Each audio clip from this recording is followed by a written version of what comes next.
Assalamualaikum warahmatullahi wabarakatuh.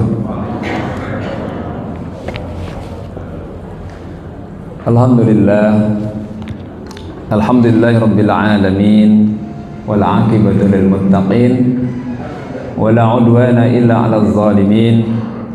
Asyhadu an la ilaha illallah wahdahu la syarika lah, wa asyhadu anna Muhammadan 'abduhu wa rasuluhu la nabiyya ba'dah. Allahumma fasalli wa sallim wa barik ala hadha an-nabiyyil karim sayyidil mursalin wa khataman nabiyyin habibina wa syafi'ina wa maulana Muhammadin wa ala alihi wa sahbihi ajma'in, amma ba'd. Qala ta'ala fi kitabihil karim, a'udzu billahi minasy syaithanir rajim. Bismillahirrahmanirrahim. Qul in kuntum tuhibbunallaha fattabi'uni yuhibbukumullah wa yaghfir lakum dhunubakum wallahu ghafurur rahim. Sadaqallahul azim.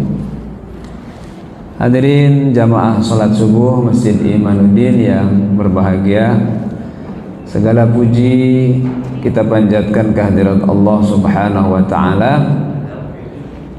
Dengan nikmatnya kita masih bisa berkegiatan, beribadah, melaksanakan salat subuh berjamaah di masjid yang kita cintai ini, Masjid Imanuddin. Mudah-mudahan kita adalah orang yang istiqomah di dalam kebaikan dan ketaatan serta ibadah berjamaah. Amin.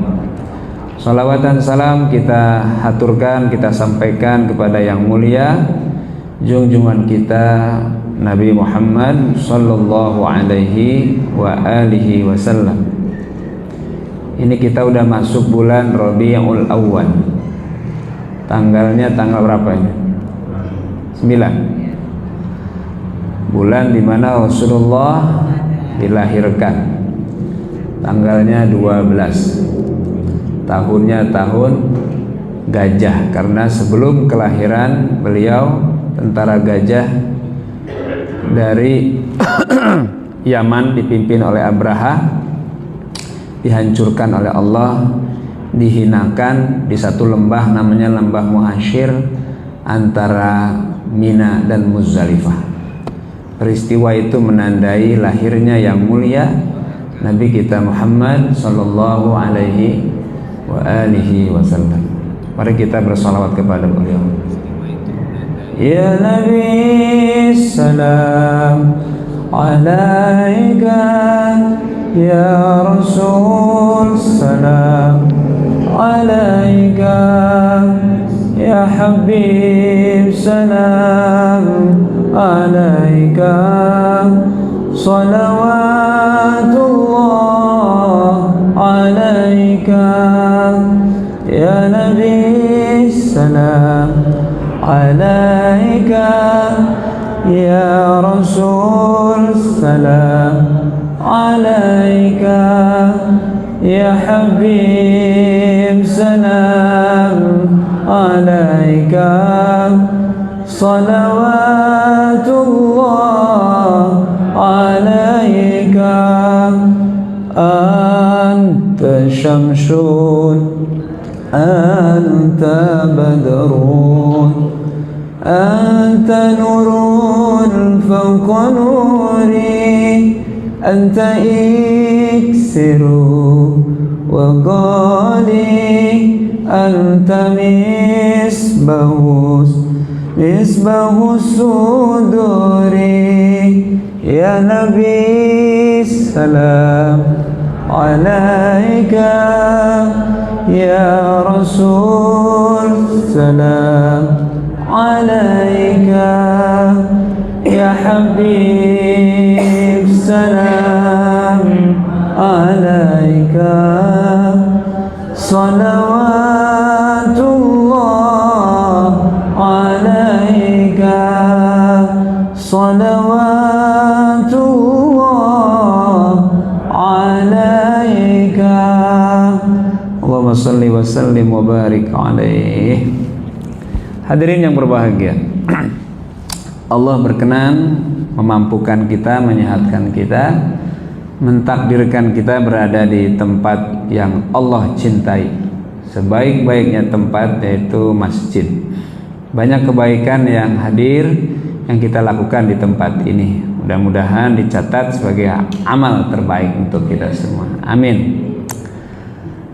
Pagi ini kita akan membahas satu tema masih tentang tazkiyatun nafas. Bagaimana kita berupaya membersihkan qalbu kita yang menjadi induk dari segala amal. Karena kalau hatinya baik, maka baik pula yang lain. Tapi kalau hatinya kurang baik, berpengaruh kepada yang lain. Saudara-saudara, Bapak Ibu yang berbahagia, dalam bahasa tasawuf disebut dengan mahabbah, yaitu cinta. Kita mengenal kata-kata habib atau habibah, yang artinya yang dicintai. Nah, mahabbah artinya cinta. Cinta yang tentu dimaksudkan cinta kepada Allah Subhanahu wa ta'ala. Saya mengambil sumber atau pegangannya dari kitab Riyadhus Shalihin, tentang babnya adalah bab fadlul hubbi fillahi wal hathu alaih wa ilamur rajul may yuhibbuh, yaitu tentang keutamaan mencintai Allah dan anjuran untuk kita semua mencintainya. Saudara-saudara, Bapak Ibu yang berbahagia, ada ayat yang sangat baik, ayat yang bagus untuk menjadi dasar pembahasan kita pada pagi hari ini. Surat Ali Imran ayat 31. Tadi saya sudah bacakan, Qul in kuntum tuhibbunallah fattabi'uni yuhibbukumullah wa yaghfir lakum dzunubakum wallahu ghafurur rahim. Katakan ya Muhammad. Jadi Nabi Muhammad suruh menyampaikan. Nabi Muhammad sebagai pembawa risalah suruh menyampaikan kepada manusia, pada orang beriman. Apa pesannya? In kuntum tuhibbunallah, kalau kalian mencintai Allah, fattabi'uni, maka ikuti saya. Nah, ini mesti pemahamannya benar nih, memaknainya. Jadi Allah menyampaikan kepada Rasulullah, ya Muhammad, sampaikan nih pesan kepada manusia. Pesannya apa? Jika kalian mencintai Allah, fattabi'uni, maka ikutilah saya. Nah, saya di sini siapa? Saya di sini maksudnya adalah ikuti Muhammad. Yuhibbukumullah, maka kalau kau mengikuti Muhammad, yuhibbukumullah, maka Allah akan mencintai kalian, wa yaghfir lakum dzunubakum, dan mengampuni dosa-dosa kalian, dan Allah Maha Pengampun lagi Maha Penyayang. Nah, saudara-saudara yang berbahagia, jadi mencintai Allah itu mengharuskan kita mengikuti Rasulullah. Jangan kemudian saya cinta Allah, terus gimana caranya? Ya pokoknya saya cinta aja. Ya nggak bisa begitu. Emang Allah kelihatan kan? Enggak. Emang Allah wujud dalam arti tampak di mata kita? Enggak. Terus gimana kita mengungkapkan cintanya? Bagaimana kita tahu cara mencintai Allah? Maka kata Allah, fattabi'uni, ikuti seorang nabi teladan terbaik yang sudah Allah takdirkan menjadi manusia terpilih. Siapa itu? Nabi Muhammad sallallahu alaihi wasallam. Artinya apa? Yang dilakukan Rasul itu menjadi jalan mendapatkan cinta Allah. Yang dilakukan Rasul dan kemudian kita lakukan, yang Rasul contoh dan kita lakukan, itu menjadi jalan kita mendapatkan cintanya Allah Subhanahu wa ta'ala. Ya sederhananya yang hari ini kita lakukan lah. Ini kita sholat ini, kita i'tikaf, kita taklim, kita jalan dari rumah, kemudian kita duduk nanti sampai suruk melaksanakan sholat 2 rakaat. Apakah ini semuanya dikerjakan Rasul?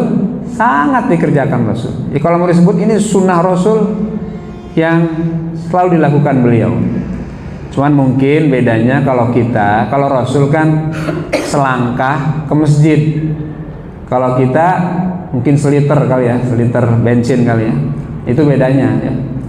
Kalau kita harus sekian kilo, sekian langkah. Kalau Rasul kenapa begitu dekat beliau ke masjid? Karena masjid beliau di samping rumah beliau. Nah, tapi prinsipnya melakukan perjalanan ke masjid, kemudian dengan sengaja untuk datang mengisi waktu di masjid, itu sunnah beliau. Kemudian kita melaksanakan sholat berjamaah, diikuti dengan taklim, i'tikaf sampai syuruk. Ini adalah apa yang dicontohkan beliau, dan insya Allah akan menyebabkan kita dicintai oleh Allah Subhanahu wa ta'ala. Sama halnya gini Pak, kita ini beragama harus mengikuti Quran dan Sunnah, kan gitu ya. Kita ini beragama biar aman, ya harus kembali kepada Al-Quran dan Sunnah. Kalimat itu benar, tapi harus dijelaskan. Apakah maksudnya kalau kembali ke Quran dan Sunnah terus semua orang langsung ketemu ayat terus diamalkan? Apakah artinya kalau kita kembali kepada Quran dan Sunnah terus membaca hadis terus dipahami sendiri terus diamalkan? Ya nggak begitu ya. Terus gimana caranya? Ada metodologi, ada cara, ada kemampuan yang harus dimiliki untuk memahami Al-Quran dan hadis Rasulullah Shallallahu Alaihi Wasallam. Maka disinilah pentingnya kita membuka lembaran-lembaran kitab para ulama, membuka kitab-kitab para ahli tafsir, ahli fikih, ahli hadis, ahli tazkiyatun nafas, ahli apa lagi? Ahli kalau Quran tuh ahli qiraat. Semuanya ada ahli-ahlinya. Dan itu turun-temurun dari Rasulullah, sahabat, tabi'in, tabi'in. Jadi kalau orang seperti kita rasanya sulit lah untuk maksud kembali ke Quran hadis itu langsung ketemu ayat, ketemu hadis, terus dimaknai sendiri, diamalkan sendiri. Nggak bisa, bahaya seperti itu ya. Nah saudara-saudara yang berbahagia, termasuk kita, kalau kita mencintai Allah dan ingin mendapatkan cintanya, kita nggak bisa langsung takhalluk mengikuti Allah. Lah siapa kita? Ngelihat Allah nggak bisa. Bukan berarti Allah nggak ada, tapi karena kita sangat lemah untuk mengetahui dan melihat Allah. Maka perlu ada contoh, perlu ada teladan, perlu ada uswah. Dan uswah itu, teladan itu Allah sudah tentukan. Allah sudah pilihkan seorang nabi terbaik, seorang rasul terpilih yang sempurna akhlaknya, Nabi kita Muhammad sallallahu alaihi wasallam. Maka para ulama mengatakan mukjizat Rasulullah itu tidak hanya dalam bentuk Al-Quran yang tertulis ya, tidak hanya dalam bentuk Al-Quran yang dihafalkan, tapi kata ulama mukjizat Rasulullah adalah di dalam seluruh kepribadian beliau, di dalam seluruh perilaku beliau, di dalam seluruh kebiasaan beliau. Itu mukjizatnya. Ini seirama dengan apa yang dikatakan istri Rasulullah, Sayyidah Aisyah radhiyallahu anha, ketika ditanyakan, ya Ummul Mukminin, bagaimana akhlaknya Rasulullah, bagaimana perilakunya Rasulullah? Apa kata beliau? Kana khuluquhu al-Qur'an. Akhlak beliau itu adalah Al-Qur'an. Maksudnya gimana tuh? Maksudnya kalau kita ingin tahu banyak tentang makna, terjemahan, aplikasi, praktek dari kandungan ayat Al-Quran, lihatlah yang mulia Nabi kita Muhammad sallallahu alaihi wasallam. Jangan ketemu ayat misalnya jahidu fi sabilillah atau qatilul musyrikina kaffah, perangilah orang musyrik itu semuanya. Jangan dengan ayat ini setiap ketemu orang musyrik dihabisin. Jangan setiap ketemu orang kafir terus dibunuh-bunuhin, nggak bisa. Terus gimana caranya? Ya harus lihat bagaimana dulu Rasulullah ketika berinteraksi, ya, ketika berurusan dengan orang kafir, dengan orang musyrik, gimana? Apakah kalau ketemu orang musyrik dihabisin semua? Enggak. Bapak Ibu perlu tahu, mertuanya Rasul itu banyak yang musyrik. Abu Sofyan itu adalah mertuanya Rasulullah, ya. Kemudian orang tua dari Sofiyah binti Huyai itu adalah orang kafir Yahudi. Apakah dengan begitu dihabisin semua mertuanya? Enggak. Pada akhirnya Abu Sofyan di tahun ke-9 masuk Islam dan selanjutnya. Begitu cara kita bagaimana memahami ayat Al-Quran. Dan demikian pula cara kita untuk mencintai Allah dan mendapatkan cintanya, yaitu dengan mengharuskan kita mengikuti apa yang dilakukan oleh Rasulullah Muhammad Sallallahu Alaihi Wasallam. Bapak Ibu sekalian yang berbahagia, jadi ayat ini surat Al-Imran ayat 31 tadi menjelaskan bahwa ini adalah janji Allah tentang cintanya yang akan diberikan, tentang kasih sayangnya yang akan dialirkan, serta ampunan dosa yang diberikan kepada kita buat kita yang mengikuti Nabi Muhammad Sallallahu Alaihi Wasallam. Maka Bapak Ibu yang berbahagia, Rasulullah Muhammad dalam kegiatan ibadah kita itu selalu menyertai dengan kalimat-kalimat Allah, senantiasa sejajar dengan kalimat-kalimat Allah. Ketika Bapak baca tahiyat, ya, tasyahud awal kah, tasyahud akhir kah, itu kalau kita menyebut asyhadu alla ilaha illallah, maka diikuti dengan wa asyhadu anna muhammadar rasulullah. Sejajar tuh. Ketika kita mengatakan at-tahiyatul mubarakatus sholawatut thayyibatu lillah, itu kan pujian semua kepada Allah tuh. Udah itu lanjutannya apa? Assalamu alayka ayyuhan nabiyyu wa rahmatullahi wa barakatuh. Kita ucap salam tuh, menghormati Rasulullah Muhammad sallallahu alaihi wasallam. Kalau tadi memuji Allah dengan kalimat at-tahiyatul mubarakatus sholawatut thayyibatu lillah, kalau assalamu alayka kita menghormati dan mengagungkan Rasulullah Muhammad sallallahu alaihi wasallam. Jadi insya Allah kalau orang beriman nggak akan ketukar mana Tuhan mana utusan, nggak akan ketukar itu. Ya, insya Allah nggak akan ketukar. Nah, saudara-saudara, Bapak Ibu yang berbahagia. Kemudian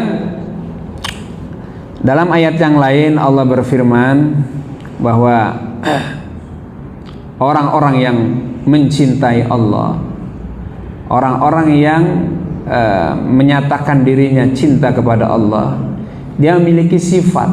Sifatnya apa?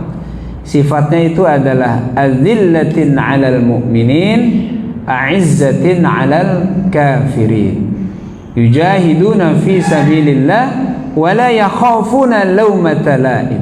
Ini yang pertama nih. Orang yang mencintai Allah, dia itu lembut, penyayang, mengasihi sesama orang beriman, menghargai, menghormati, menyayangi sesama orang yang beriman, menolong dan juga bahu-membahu bagaimana saudaranya ini bisa tertangani dan tertolong ketika dia mendapatkan musibah. Terus yang kedua, a'izzatin 'alal kafirin. Tapi kalau terhadap orang kafir dia tegas, ambil jarak dalam arti bukan menjadi teman setia, bukan menjadi mitra, tapi sebagai manusia kita harus berbuat baik begitu. Tetapi yang menarik dan yang utama adalah berkasih sayang terhadap sesama orang beriman. Ini penting. Karena hari ini kadang-kadang sama orang non muslim baik, tetapi sesama saudara Islam gontok-gontokan kadang-kadang. Hanya karena ada satu kepentingan, misalnya kepentingan politik, kepentingan apa, sesama kepada orang kafir begitu berdamai, begitu dekat, tetapi saudara yang muslim dihantam, saudara yang seiman difitnah dan lain sebagainya. Ini kan kebulak-bulak namanya. Kebulak-bulak namanya ya.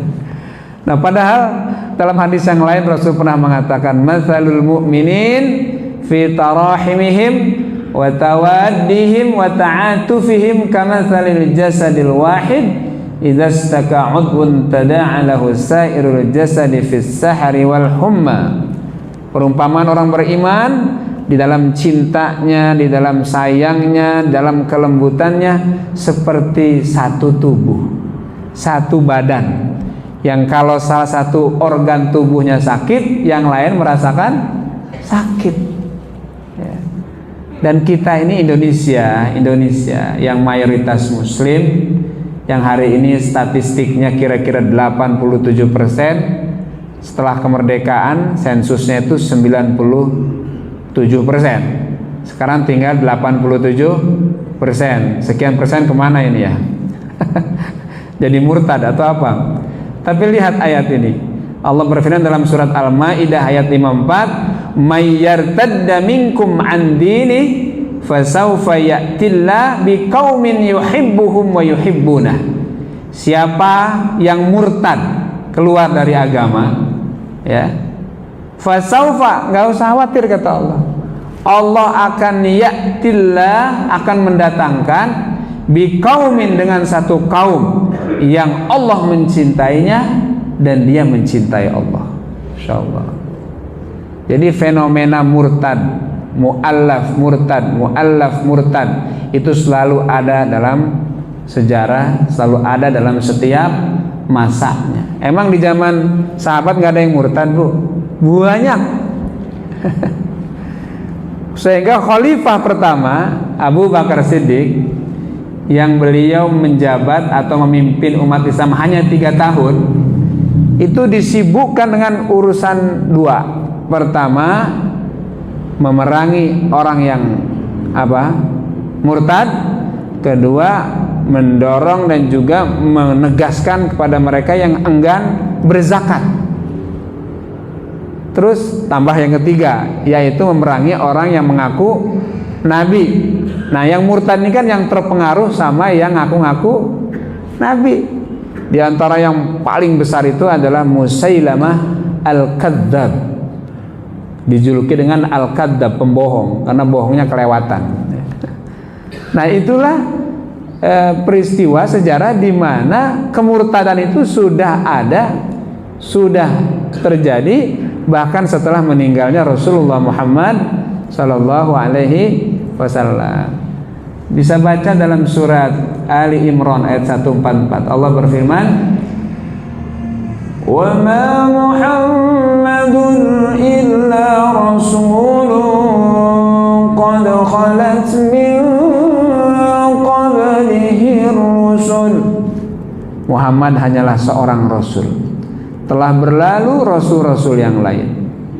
Afa in mata aw qutila qalabtum ala aqabikum. Apakah kalau dia meninggal atau tiada, atau dia terbunuh, maka kalian akan kembali kepada masa lalu kalian, menjadi kafir. وَمَنْ يَنْقَلِبْ عَلَى عَقِبَيْهِ فَلَنْ يَضُرَّ اللَّهَ شَيْئًا. Siapa yang menjadi murtad setelah kematian Rasulullah, siapa yang menjadi kafir setelah kematian Rasulullah, sedikit pun tidak memudaratkan Allah, tidak merugikan Allah. Nah, bapak-bapak, ibu-ibu yang berbahagia, jadi banyak yang murtad ketika itu. Sekarang banyak atau banyak? Banyak. Tapi banyak yang mu'alaf nggak? Banyak. Ya. Jadi orang yang imannya berkurang setiap saat dan imannya bertambah itu juga terjadi setiap saat dan setiap waktu, tak terkecuali kita semua, Pak. Apakah ada jaminan nanti akhir hayat kita adalah la ilaha illallah? Apakah ada kepastian nanti kita meninggal dunia kita dalam keadaan muslim? Ada kepastian tidak? Tidak ada. Kenapa? Karena iman seseorang itu bisa bertambah, bisa berkurang. Maka ulama kita ngajarin, ya Allah biha, ya Allah biha, ya Allah bi husnil khatimah. Ya Allah biha, ya Allah biha, ya Allah biha bi husnil khatimah. Dan ada doa yang diajarkan Rasul. Pak Ibu tahu doanya? Allahumma ja'al khaira umrina akhirah wa khaira amalina khawatimah wa khaira ayyamina yawma nalqaka. Ya Allah, ij'al khaira umrina akhirah. Jadikanlah ya akhira umrina, umur terbaikku itu adalah yang terakhir. Wa khairu amalina khawatimah, dan amal terbaik kami adalah yang ujungnya, yang penutupnya. Ya, saya sekarang umur alhamdulillah udah kepala 4, 45 persisnya. Apakah saya pasti akan sampai ke 50 tahun? Nggak tahu juga ini. Pak Walid yakin akan sampai umur 80 tahun. Nah, berapapun usianya, mau 40, mau 50, mau 60, Rasul mengatakan yang sangat penting dan kita harapkan terjadi kepada kita adalah akhir dari kehidupan kita itu adalah husnul khatimah. Dan iman itu memang harus dijaga, iman itu harus dipelihara, dan dia bukan turunan, nggak ada. Bapaknya kiai ya, ya, terus anaknya kiai, belum tentu juga itu. Iman itu harus dijaga, harus dipelihara. Dengan apa meliharanya? Bitta'ah wal a'malis shalihah, dengan ketaatan dan amal yang baik. Nah, ini apa yang kita lakukan hari ini kan dalam rangka menjaga iman, memelihara keyakinan sampai akhir kehidupan kita, insyaallah. Amin ya rabbal alamin. Jadi kata Allah, siapa yang murtad di antara kalian, dan itu banyak, maka Allah akan datangkan dengan satu kaum yang dia mencintai, Allah mencintai dia dan dia mencintai Allah. Ya Allah, itu namanya apa? Spanyol 8 abad itu berjaya, Pak. Daulah Umayyah di sana itu. Daulah Umayyah berjaya di sana, Pak. Di samping di Syrianya atau di Damaskusnya. Jadi pada masa Daulah Umayyah itu kan ada bukan dua kerajaan, tapi 2 tempat yang semuanya adalah Daulah Umayyah. Yang satu di Spanyol, yang satu lagi di Damaskus. Berjaya, Pak, di sana. Peninggalannya ada Istana Al-Hamra, ada sekarang masih ada tapi menjadi museum. Tulisan Arabnya luar biasa. Dulu berjaya Islam di sana, Pak. Tidak ada serangan dari kerajaan non-Muslim dan meruntuhkan segala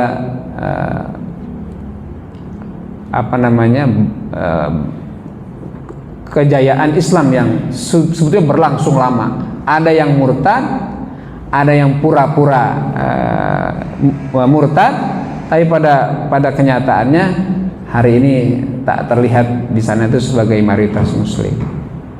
Sampai seperti itu. Tapi kita juga bergembira. Hari ini di belahan Eropa sana banyak saudara-saudara kita yang berbondong-bondong masuk Islam. Nah, Indonesia kita jangan sampai mengalami seperti yang terjadi di Spanyol sana. Ya, bagaimana caranya? Maka tadi Pak Walid bilang, syiarkan, terus gelorakan dakwah dimanapun, sampaikan kebaikan itu seluas apapun. Karena boleh jadi ada orang yang tidak tersampaikan dakwah. Ketika kita kemudian share, berbagi sesuatu yang baik, itu menjadi jalan buat dia terjaga keimanannya, insyaallah. Amin ya rabbal alamin. Dakwah itu kan kerja kita semua, Pak. Dakwah itu tugas kita semua. Kalau ngajar mungkin iya sebagian orang. Tapi kalau dakwah, semua kita adalah pendakwah. Kalau ngajar ya perlu kitab, perlu ilmu. Tapi kalau dakwah tidak harus pakai kitab, tidak harus pakai slide, atau tidak harus memiliki kemampuan yang lebih tentang bahasa Arab, tentang Al-Quran. Kalau dia mendapat 1 ayat atau 2 ayat dan dia faham itu dengan baik, maka didakwahkan kepada saudara-saudara kita. Dan wa man ahsanu qawlan mimman da'a ila Allah wa 'amila shalihan wa qala innani minal muslimin. Tidak ada yang lebih baik di sisi Allah kecuali mengajak orang lain untuk bisa kenal Allah dan berada di jalan Allah Subhanahu wa ta'ala. Nah, saudara-saudara, Bapak Ibu yang berbahagia, jadi itu yang pertama. Jadi sifat orang yang mencintai Allah itu adalah dia lembut, sayang, peduli, care sama sesama muslim. Wah, tapi Ustadz, ada tuh sama muslim itu berantem melulu. Ya, itu ada kalimat yang bagus itu. Apa itu, Bapak? Itu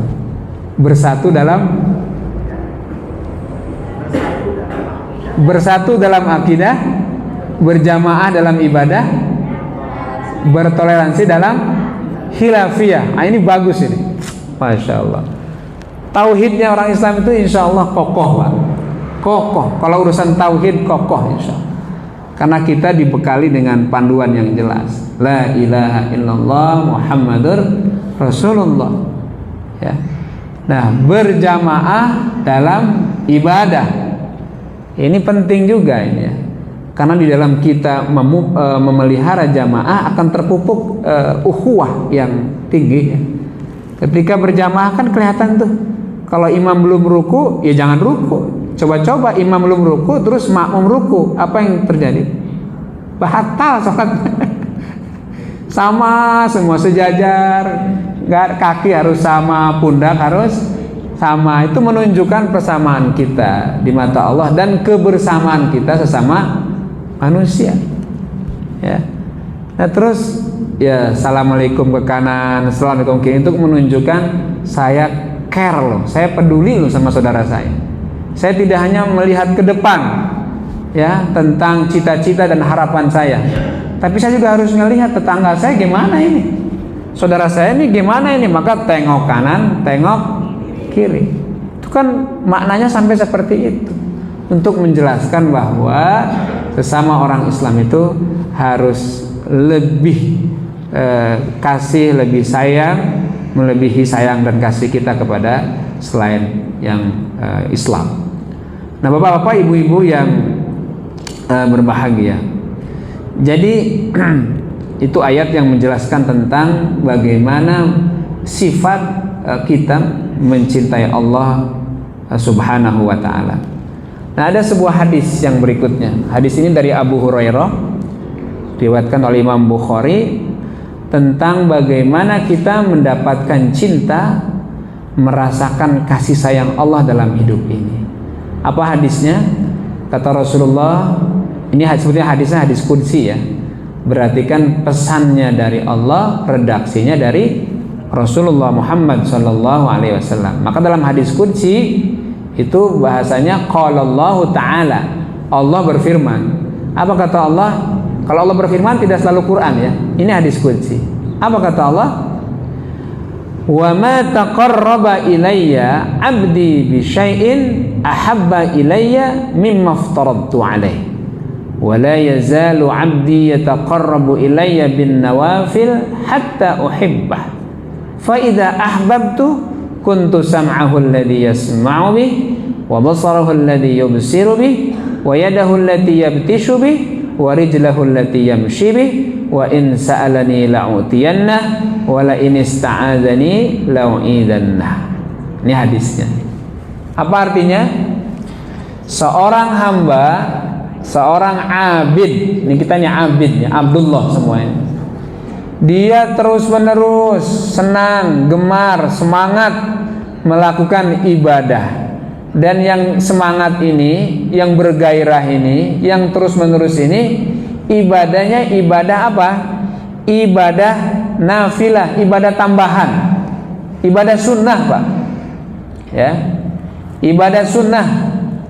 Terus dia melakukannya siang dan malam tanpa ada paksaan, tanpa ada keinginan dapat apresiasi dari orang. Dia lakukan aja tuh, sirra wa alaniyah, baik dalam keadaan diam-diam atau dalam keadaan terang-terangan, lakukan sama dia. Jadi bukan karena lagi musim apa? Pilpres. Bukan karena lagi pencalegan terus begitu baik, tampak soleh, hadir dalam banyak majelis.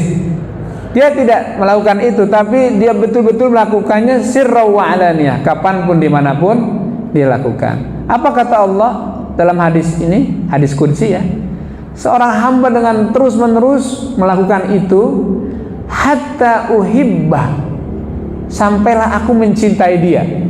Nah, sampailah aku mencintai dia. Jadi pertama, hadis ini mengisyaratkan untuk mendapatkan cinta itu yang nggak bisa sekali melakukannya, harus terus menerus sampai betul teruji gitu. Bahasa kalau tahajudnya itu bukan karena Ramadan aja gitu. Kalau dia sholat malamnya bukan karena ada hajat yang besar gitu, karena ada urusan yang pelik, ada kepentingan, ada hajat yang besar, akhirnya tahajudnya luar biasa. Nah, kalau ingin mendapatkan cinta, nggak begitu caranya. Tapi dia terus menerus, terus hatta uhibbah, sampailah aku mencintai dia. Ya, kalau ibadah dilakukan terus menerus, maka kata Imam Al-Ghazali itu namanya riya, itu hilang itu. Kalau ibadah sunnah itu dilakukan secara berkelanjutan, kontinu, insya Allah rasa ingin dipuji orang itu hilang. Karena kalau dia ibadah terus menerus, terus pengen dipuji, mau sampai kapan? Apa nggak capek tuh? Ya, maka kalau ingin menghilangkan riya, apakah dalam ibadah sholat, apakah dalam ibadah sedekah, apakah dalam ibadah yang lain, lakukan terus menerus, insya Allah hilang itu.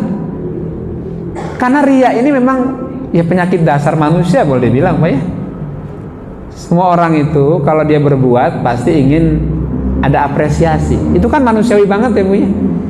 Ya, saya pengen dipuji, pengen diaku, pengen diapresiasi. Itu manusiawi banget itu. Nah, untuk menghilangkan itu semuanya dalam ibadah ya, maka lakukan terus menerus.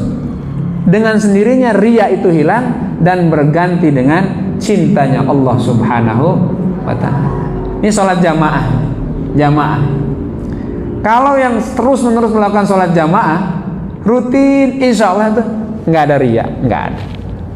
Ya, karena mau bertahan berapa lama riya itu, capek deh riya terus. Orang nggak muji, orang nggak mengapresiasi, ya kan? Capek mah iya.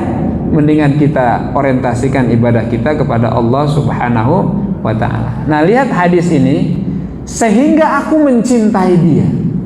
Faida ahbabtu, kalau saya sudah mencintai dia, kata Allah, kuntu sam'ahu alladhi yasma'u bih, maka jadilah saya telinganya yang ia gunakan untuk mendengar, dan jadilah saya basarah, matanya yang ia gunakan untuk melihat, dan jadilah saya, kata Allah, itu tangannya yang ia gunakan untuk memegang, dan jadilah saya rijlahul lati, kakinya yang ia gunakan untuk berjalan. Oke. Jadi ini janji Allah ini. Ini hadisnya dari Abu Hurairah, diriwayatkan oleh Imam Bukhari lagi ya. Hadis sahih. Artinya sebuah kepastian. Nah, Imam Nawawi menjelaskan bahwa kasratun nawafil tujibu mahabbatullah lil 'abd wa qurbatun fayartaqi ila darajatil ihsan. Terus makna bahwa tangannya ia gunakan untuk memegang, telinganya yang kita gunakan untuk mendengar. Itu maksudnya apa itu? Maksudnya adalah kebersamaan Allah, keikutsertaan Allah, keridhaan Allah, dan cinta Allah menyertai si hamba ini. Apa yang lebih mahal lebih kecuali kebersamaan Allah, keridhaan Allah, keikutsertaan Allah dalam hidup kita? Adakah yang lebih mahal dari itu? Kan nggak ada. Terus artinya apa kalau Allah menjadi matanya yang digunakan untuk melihat? Maksudnya pandangannya akan terjaga gitu. Mau ngelihat yang macam-macam, akhirnya apa? Jadi palingkan gitu. Mau berjalan ke satu tempat, terus Allah belokin gitu. Maka jangan kemudian memahami kalau ada sesuatu yang kita inginkan terus gagal, itu kita katakan Allah nggak sayang deh. Justru sebaliknya. Kalau misalnya gini Pak, kita berangkat nih ke satu tempat ya, kita sih pengennya segera sampai, pengennya lancar-lancar aja, pengennya mulus saja, kan gitu pengennya kita Pak ya. Tapi di perjalanan kita dibikin macet atau kita dibelokin kemana, ya husnuzon saja. Oh, Allah sedang menyayangi saya. Ini kalau saya lurus-lurus aja ini, boleh jadi ada musibah di depan ini. Ini kalau saya nggak dibelokin ini, mungkin ada maksiat yang saya akan lakukan ini. Jadi sesuatu yang kita tidak harapkan, belum tentu buruk buat kita. Tapi itu cara Allah menjaga kita, melindungi kita dari sesuatu yang mestinya tidak kita lakukan. Nah, itu memahami takdir itu seperti itu. Ya, nah cuman ya lagi-lagi manusia ini kan pengennya apa yang dia inginkan, apa yang diharapkan itu pokoknya tercapai saja. Nah maka Allah berfirman dalam Al-Quran surat Al-Baqarah ya juz 2, kata Allah, asa an takrahu syai'an wa huwa khairul lakum wa asa an tuhibbu syai'an wa huwa syarrul lakum. Boleh jadi sesuatu yang kamu tidak sukai, kamu tidak senangi, itu baik untukmu. Dan boleh jadi sesuatu yang kamu senangi, kamu harapkan, itu sebetulnya buruk untukmu. Wallahu ya'lam wa antum la ta'lamun. Begitu ayatnya. Masya Allah. Jadi kata Rasulullah sallallahu alaihi wasallam, ajaban li amril mu'min. Menakjubkan urusan orang beriman ini. Ya. Kenapa menakjubkan? In asabah, kalau dia ditimpa dapat nikmat, dapat kemudahan, kelancaran, mulus semuanya, apa yang dia lakukan? Dia bersyukur, alhamdulillah. Tapi kalau ada menimpa kepada dia sesuatu yang pahit, yang getir, dia nggak suka, perih, gitu, sedih, terus apa sikap dia? Bersabar. Ya sabarlah, mau gimana? Alhamdulillah, pasti ada hikmahnya, kan gitu. Dan kata Rasulullah, semuanya itu baik buat orang beriman. Bersyukur itu baik dan bersabar juga baik, dan dua-duanya mendapatkan pahala yang besar dari Allah Subhanahu wa ta'ala. Nah, jadi Bapak Ibu yang berbahagia, kalau Allah sudah cinta kepada seorang hamba, ya tadi itu jadilah matanya yang ia gunakan untuk melihat. Pemeliharaan Allah, perlindungan Allah, kebersamaan Allah, dan juga keridhaan Allah akan diberikan kepada hamba. Tapi Ustadz, ada tuh orang Masya Allah istiqomah dia ibadahnya, istiqomah betul, tapi kayaknya susah deh. Nah, susah ini kita ngelihatnya dari sisi apa ini? Apakah kalau kemudian yang kata orang uangnya sedikit itu dianggap malapetaka, musibah? Belum tentu juga. Terus apakah kalau uangnya itu banyak di mana-mana, kalau usaha nggak pernah rugi, apakah itu adalah sebuah tanda bahwa orang itu sukses dan dimuliakan? Belum tentu juga. Itu kan ukuran-ukuran yang dibuat oleh manusia. Nah, kalau kita mengukur kemuliaan itu dari sisi harta, bagaimana dengan sahabat Rasul? Misalnya yang dia ahli ilmu tapi tidak ahli harta. Siapa dia? Ali bin Abi Thalib. sampai dia nggak sanggup nyiapin pembantu buat istrinya. Sayyidina Ali. Jadi Fatimah Az-Zahra pernah mengeluhkan tentang suaminya. Ya Rasulullah, lihat tangan saya Rasulullah, merah-merah ini, banyak kan nyuci dari kekapalan. Karena nggak ada pembantu, jadi kalau kami harus bikin roti, kami harus bikin sendiri. Kalau mau mandi harus nimba sendiri, sampai kasar. Ini anak Rasulullah Fatimah atau istrinya Sayyidina Ali karramallahu wajhah. Dalam hal itu Sayyidina Ali kurang, tapi dalam hal ilmu, dalam hal pengetahuan, Rasul bersabda, "Ana madinatul ilmi wa aliyun babuha." Saya ini gudangnya ilmu, kata Rasul, dan pintunya itu adalah Sayyidina Ali. Karena cinta ilmu, karena sibuk dengan ilmu, maka waktunya ya terkuras untuk itu, sehingga kesempatan untuk seperti misalnya Abdurrahman bin Auf, seperti Utsman bin Affan, atau sahabat yang lainnya yang memang punya niaga yang besar, itu tidak bisa dilakukan secara maksimal. Pada akhirnya kan pilihan. Ya, nah bapak-bapak, ibu-ibu yang berbahagia, jadi menghadirkan dan mengistiqomahkan amalan-amalan tambahan, amalan-amalan sunnah, insya Allah akan menghantarkan kita mendapatkan cintanya Allah Subhanahu wa ta'ala. Baik, bapak-bapak, ibu-ibu yang berbahagia, tidak hanya sampai di situ. Kalau orang dia istiqomah di dalam amalan-amalan sunnah, amalan-amalan tambahan, maka kata Allah dalam hadis ini, wa in sa'alani la'utiyannah wa la in ista'adani la'u'idhannah. Kalau hambaku itu minta, aku kasih. Dan kalau hambaku itu minta perlindungan, maka aku akan berikan perlindungan. Nah, ini kan Allah yang mengatakan, Allah yang menyampaikan dalam hadis qudsinya. Maka jangan pakai ukuran kita. Kalau ukuran kita, oh Allah kalau udah cinta, terus apa yang kita minta pasti dikasih. Ah, saya pengen ini gitu. Ah, saya pengen A, B, C. Itu kan kita, ya kan? Terus perspektif kita, kalau kita minta A, ya harus A. Kalau minta B, harus B. Kalau minta A, B, C, D, maka A, B, C, D juga yang kita dapatkan. Itu kita ya menggunakan kacamata kita. Padahal yang berfirman ini siapa? Allah, kan kata Allah, kalau dia minta, saya kasih.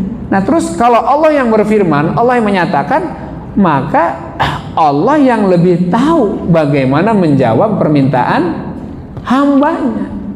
Kalau Allah yang mengatakan kalau dia minta perlindungan, saya kasih perlindungan, maka Allah lah yang tahu bagaimana melindungi hambanya. Jangan pakai kita gitu. Lagi-lagi kalau kita kan tadi itu ya, minta A maka harus A. Maka cinta Allah, perlindungan Allah, jawaban Allah terhadap harapan dan keinginan hambanya kadang-kadang tidak difahami oleh hambanya. Saya mau tanya ini kita nih duduk sekarang nih Pak ya. Ya, saya nggak tahu ada hambatan apa tadi di jalan. Ya, ada hambatan apa di rumah Bu? Ya. Nah terus kita sekarang berada di sini nih. Ya, kalau kantuk yang berat pastilah ya. Mungkin air kamar mandi yang dingin pastilah itu. Itu kan perlu perjuangan itu ya. Pengennya sih kita itu semuanya mulus. Bangun, ada air anget, terus motor udah siap jalan, sampailah ke sini, nggak ada gangguan apa-apa begitu ya. Itu kan pengennya kita. Tapi kadang ada aja hambatan-hambatan itu. Kemudian kita sekarang berada di sini nih, berada di masjid ini. Ini kan menunjukkan betapa sungguhnya di dalam kita meraih cinta, kadang-kadang ada aja hambatan, ada aja halangan yang menyertai untuk mendapatkan kebaikan itu. Sama tadi saya menggambarkan, ada seorang hamba yang menginginkan satu ya. Allah tahu nih yang diinginkannya sebenarnya tidak baik ini. Tapi menurut si hamba ini pasti baik, nah, gitu. Ini pasti baik untuk saya, maksa dia. Tapi kata Allah nggak baik ini, enggak. Maka Allah dengan kehendaknya, dengan irodahnya dan kudrotnya, Allah halangi ini. Entah apa Bu, ada kemacetan, entah ada mungkin ketilang. Kalau ketilang menurut kita enak nggak tuh Pak? Nggak enak ya. Akhirnya sumpah serapah bilang sialan gitu kan gitu. Padahal sebetulnya kita itu sedang dilindungi oleh Allah gitu, Subhanahu wa taala. Kenapa? Kalau tidak ada hambatan, mungkin di sana ada bencana yang akan mengancam kita. Tapi Allah takdirkan itu polisi, padahal banyak mobil yang lewat tuh. Kita yang kena. Nggak usah nyalain, polisi, giliran saya jadi tilang. Kenapa nggak dia? Ngapain mempersoalkan itu? Kan ada takdirnya masing-masing. Jadi sengaja Allah hambat, sengaja Allah halangi untuk memberikan perlindungan kepada kita. Nah, itulah memahami cinta Allah itu jangan pakai perspektif kita, jangan pakai kacamata kita. Karena Allah yang bilang, kalau hambaku minta maka saya akan kasih. Ya sudah, serahkan kepada Allah. Yang penting kita itu hanya modalnya apa? Yakin bahwa firman Allah itu benar, kata-kata Rasul itu benar, dan janji Allah pasti ditunaikan. Itu aja. Tapi bagaimana caranya, bagaimana bentuknya, kita serahkan kepada Allah Subhanahu wa ta'ala. Ustadz, ada orang ibadah tapi sakit dia, kasihan deh. Kata-kata kasihan itu siapa yang mengatakan? Manusia kan?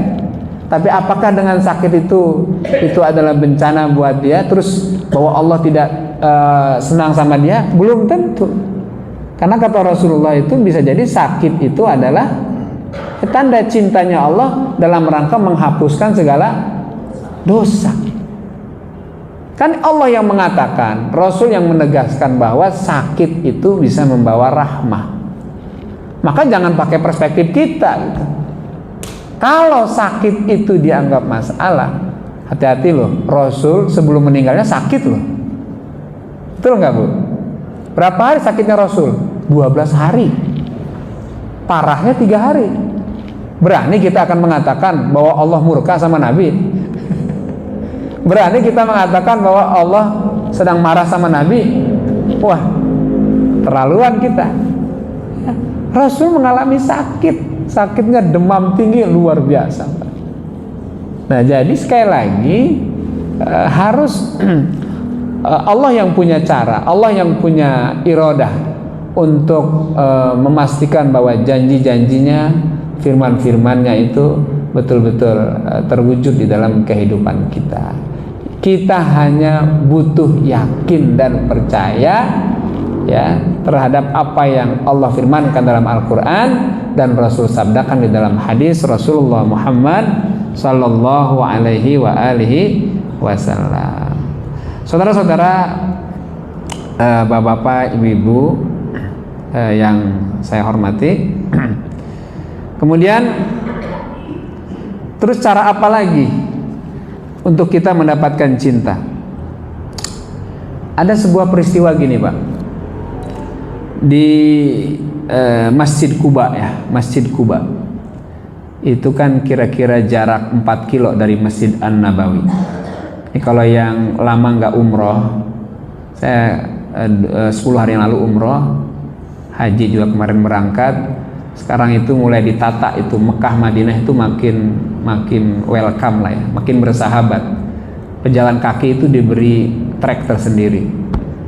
Anak muda yang suka nongkrong-nongkrong, Pak Irfan, sekarang banyak coffee corner gitu. Udah enak betul. Ya. Jadi sekarang itu dari Masjidil Nabawi ke Kuba itu jalan aja lurus 4 kilo sampai. Ya, 4 kilo sampai. Nah, Masjid Kuba ini masjid pertama kan. Pernah ada komplainan dari jamaah karena seorang imam di dalam mimpin sholatnya itu dia selalu membaca surat Al-Ikhlas di samping surat yang lain. Ya katakanlah dia baca surat, tadi saya baca surat apa tadi subuh tadi? Surat An-Nazi'at. Setelah surat An-Nazi'at disambung dengan surat Al-Ikhlas. Rakaat kedua begitu lagi. Itu sholat subuh, maghrib gitu lagi, isya gitu lagi, Al-Ikhlas aja. Al-Ikhlas aja dia baca. Ini zamannya komplain ini. Terus karena nggak senang begitu, maka ditanya, Imam, kenapa sih harus ada Al-Ikhlas gitu? Emang nggak bisa tanpa menghilangkan Al-Ikhlas? Kata imamnya, ya saya lakukan itu karena Anda kan sudah menyerahkan ini ke saya sebagai imam. Ya, kalau enggak terima ya sudah, ganti aja, jangan saya imamnya, kira-kira gitu. Cari yang lain aja deh. Tapi memang si imam ini adalah yang terbaik di antara masyarakat yang ada di sekitar itu. Enggak puas dengan jawaban imam, akhirnya jamaahnya langsung ke Rasulullah Muhammad sallallahu alaihi wasallam. Udah gitu apa? Ya Rasulullah, ini imam kami ini, waduh, kami senang dan kami tahu dia yang terbaik. Tapi agak yang mengganjal ini. Ada Al-Ikhlas terus kalau setiap baca mimpin sholat. Apa kata Rasulullah? Faqala Rasulullah, saluhu li ayyi syai'in yasna'u dzalik. Ya, hadisnya dari Sayyidah Aisyah, masih diriwayatkan oleh Imam Bukhari Muslim. Saluhu li ayyi syai'in yasna'u dzalik. Tanya aja ke dia, ke imam ini. Kenapa dia melakukan itu gitu. Kenapa baca Al-Ikhlas terus? Maka akhirnya ditanya lagi, Pak. Emang apa sih motifnya? Apa sih maksudnya baca Ikhlas terus? Maka apa? Faqala li'annaha sifatur rahman fa ana uhibbu an aqra biha. Maka dijawablah oleh imam ini. Jawabannya apa? Saya sering membaca Al-Ikhlas terus-menerus dalam setiap sholat, li'annaha sifatur rahman, karena dalam surat Al-Ikhlas itu ada sifat Allah yang Maha Kasih. Apa itu, Pak? Sifat Allahnya apa di situ? Qul huwallahu. Pertama berarti sifatnya adalah al-ahad. Terus yang kedua as-somad. Dua sifat Allah disebut. Jadi kata imam ini, saya suka karena ada sifat ar-Rahman dan saya senang membacanya. Faqala Rasulullah SAW, akhirnya Rasul bilang, ketika mendapatkan jawaban dari imam ini bahwa dia melakukannya itu karena ada sifat ar-Rahman dan dia senang membacanya, kata Rasulullah, akhbiruhu anna Allah ta'ala yuhibbuh. Kasih tahu sama si imam ini, sesungguhnya Allah mencintai dia. Sesungguhnya Allah menyayangi dia dengan apa yang dia lakukan. Kalau Rasul yang ngomong begini, bahwa ada informasi dari langit dan Allah mencintai dia, ya sudah, jamaahnya, oh gitu, ya sudahlah, kami terima. Jadi Allah meridhoinya, Allah menyayanginya, Allah mencintainya dengan apa yang dia lakukan. Ya. Jadi annallaha ta'ala yuhibbuh. Maka Imam An-Nawawi berkesimpulan, hadza dalilun ala anna man ahabba hadhihi surah li ajli annaha sifatullah ahabbahullah. Ini menunjukkan sebuah tanda atau dalil bahwa siapa orang yang mencintai surat ini dengan dasar bahwa di situ ada sifat Allah, maka Allah mencintainya. Dan ini juga menjadi dalil buat surat-surat yang lain. Kira-kira surat apa yang langganan buat Bapak Ibu? Kalau malam Jumat surat apa? Yasin ya? Al-Kahfi ya? Hebat ya, kalau udah Al-Kahfi bagus lah itu. Kira-kira dasarnya apa itu? Dasarnya apa kalau baca Yasin misalnya? Dasarnya cinta atau emang itu doang yang bisa dibaca? Apa, Pak? Ya, insya Allah dua-duanya, Ustaz. Pertama, saya senang emang surat itu. Kedua juga yang paling gampang itu. Jadi kalau mau baca Yasin tinggal cari buku Yasinan. Kalau Quran sih harus buka-buka gitu.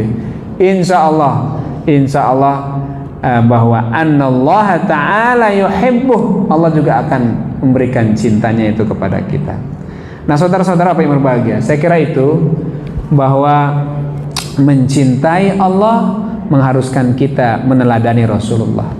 Cara mencintai Allah adalah dengan kita menghadirkan amalan-amalan yang jelas-jelas dicontohkan beliau, dan di antara tadi yang terakhir kita singgung, membaca ayat Quran surat tertentu dengan didasari kita ada sifat Allah dan kita senang, insya Allah akan mendatangkan cinta Allah Subhanahu wa ta'ala. Saya kira itu apa yang bisa saya sampaikan tentang tema mahabbatullah ini. Mudah-mudahan ada manfaatnya. Sekiranya ada pertanyaan dipersilahkan. Ya, kita tutup pengajian kita dengan kafaratul majlis. Subhanaka Allahumma bihamdika asyhadu an la ilaha illa anta astaghfiruka wa atubu ilaik. Assalamualaikum warahmatullahi wabarakatuh.